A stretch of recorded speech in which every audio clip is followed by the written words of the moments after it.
Juncal Cruz es experta en paleoclimatología, es decir, experta en entender y estudiar los climas del pasado. Ella nos va a explicar por qué las lluvias torrenciales y los fenómenos meteorológicos extremos que se están produciendo, como el monzón en Asia, son algo de lo que realmente tenemos que preocuparnos. Escuchad, escuchad.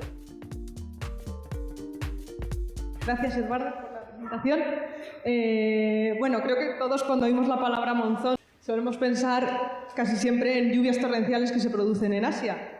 Y es la imagen que normalmente la información que dan los medios de comunicación es acerca de ese tipo de fenómenos. Sin embargo, los monzones están más relacionados con procesos de los vientos, de los cambios en las direcciones de los vientos debido a cambios en las temperaturas. En concreto, el monzón asiático que se produce en verano está originado por la diferencia en el calentamiento que se produce en el calentamiento más rápido de la superficie terrestre con respecto al océano.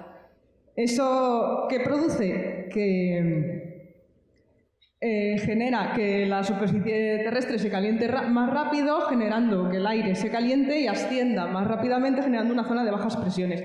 Como las zonas de altas presiones suelen siempre generan aires, sopla el aire para rellenar las zonas de bajas presiones, se genera una circulación cargada desde el océano a la superficie terrestre, cargada de humedad, provocando que, bueno, se ha adelantado un poco la animación, provocando que una corriente de aire cargada de humedad se condense al llegar al continente y provoque las lluvias torrenciales que se producen en el continente. En concreto, las zonas más conocidas de procesos monzónicos es el continente asiático en general, que a nivel mundial tiene una gran importancia porque supone estas regiones que sufren este tipo de clima son las que representan una producción mundial de té y arroz del 90%, una producción de caucho del 97% y una producción de caña de azúcar del 60%. Sin embargo, en los estudios actuales incluyen como clima monzónico muchas regiones asociadas a climas tropicales y subtropicales en torno al Ecuador. En concreto, en esta imagen podemos ver los procesos de lluvias extremas que se producen en los meses de invierno y en los meses de verano asociados a regiones monzónicas en torno al Ecuador.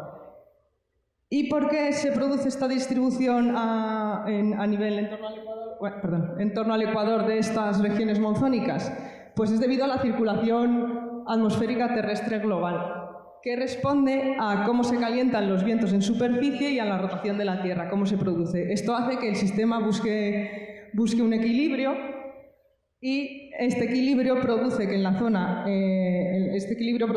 ecuatorial choquen los vientos alisios del norte y los vientos alisios del sur, generando una zona de bajas presiones que corresponde a la zona de convergencia intertropical, que es donde se reconocen estas zonas de climas monzónicos. Sin embargo, esta zona de convergencia intertropical no está estática, sino que es una banda que va evolucionando y se va moviendo a lo largo del año en función de las estaciones, llegando a latitudes superiores en verano y a latitudes inferiores en el verano austral. Además no se produce de manera continua ni refleja el mismo espesor a lo largo de toda la geografía global terrestre.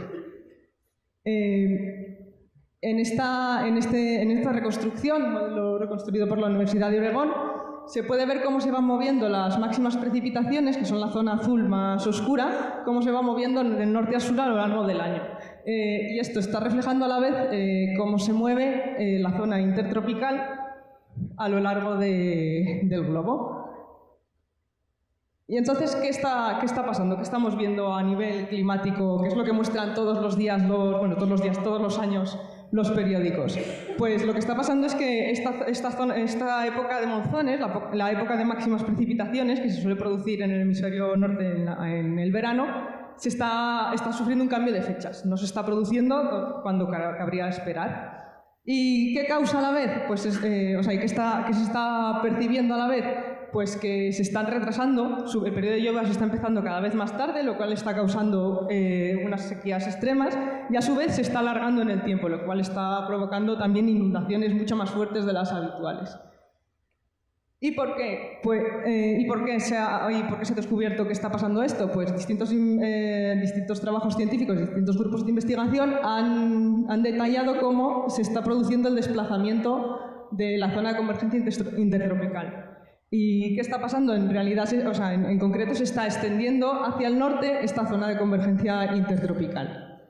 Y a su vez, esto se está originando por culpa del calentamiento global. Tanto el océano, la superficie del océano, la temperatura superficial del océano como la temperatura superficial terrestre se están calentando cada vez más, y además es más llamativo el efecto en el hemisferio norte, lo cual está implicando el desplazamiento de la zona de convergencia intertropical. ¿Y cuáles son las consecuencias que podemos nosotros quizá palpar en nuestra vida diaria? Pues para empezar, que está afectando gravemente a los cultivos de arroz de Asia y al resto de cultivos, pero especialmente el del arroz, que es muy sensible, y la ONU a través de la FAO ha calculado que de aquí a 10 años se reducirá la producción de arroz mundial en casi un 25%.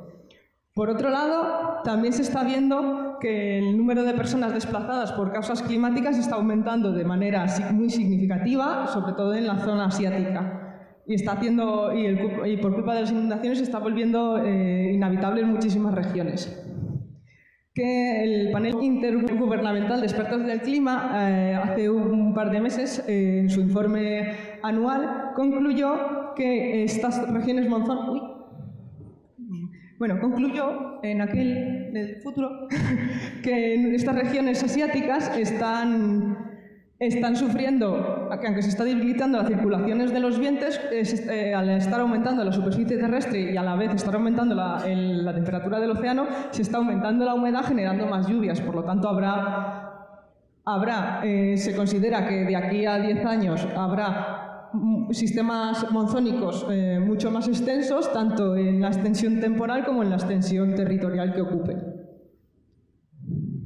Y por tanto, ¿hay alguna solución que podamos hacer a esto? Pues hay que intentar ser optimistas y hay que pensar en la forma de intentar afrontarlo de la mejor manera, que por un lado es intentar mitigar el calentamiento global, que tanto hemos oído, pero para así poder investigarlo y predecir el efecto que tenga, y a su vez poder así llegar a alguna conclusión efectiva y algún tipo de adaptación, como por ejemplo la mejora de tanto genética como sustituyendo los cultivos del arroz por otros tipos de granos. Y a su vez, a nivel social, es necesario reconocer la figura del refugiado climático, que no existe reconocida en la actualidad a nivel político. Y aún así se sabe que son cientos de millones de personas las que sufren desplazamientos todos los años por causas climáticas, y la ONU ha afirmado que en 20 años habrá más de 1.000 millones de personas que emigran a causas de cambio climático. Así que tenemos varios motivos para intentar trabajar en ello. Bueno, muchas gracias.